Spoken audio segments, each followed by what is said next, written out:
ಯಲಹಂಕ ಘಟಕದಿಂದ ಇದನ್ನ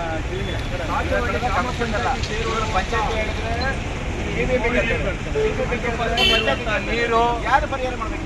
ಈ ಕಸಗಳನ್ನೆಲ್ಲ ಹೊರಗಡೆಯಿಂದ ಬಂದಿಲ್ಲ ಆಗ್ತಾರೆ ಕಸ ಕೊಟ್ಟು ಇದನ್ನ ಸರಿಸುವಂತ ಬೀಳುವಾಗ್ಲಿ ಅಧ್ಯಕ್ಷರಾಗ್ಲಿ ಇದನ್ನ ಗಮನ ಕೊಡ್ತಾ ಇಲ್ಲ ಎಂದು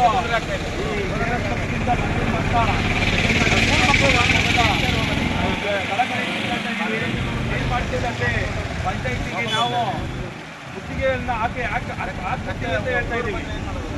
ಆಗ್ಲೇಬೇಕಾಗುತ್ತೆ. ನೀವು ಕ್ಲೀನ್ ಮಾಡಿಲ್ಲ ಅಂದ್ರೆ ಕೆಆರ್ಎಸ್ ಪಕ್ಷದಿಂದ ನಾವು ದಳಿಯ ಕೊಡಬೇಕಾಗುತ್ತೆ. ಕೆಲಸ ಮಾಡ್ಕೊಡಿ. ಪಂಚಾಯತಿ ಕಡೆಯಿಂದ ಈ ಕೆಲಸ ಆಗಲೇಬೇಕೆಂದು ನಾವು ಮಾತಾಡ್ತಾ ಇದ್ದೀವಿ. ನೋಡಿ, ನಮ್ಮ ಚರಣರಾಜ್ ಅವರು ಮಾತಾಡ್ತಾರೆ.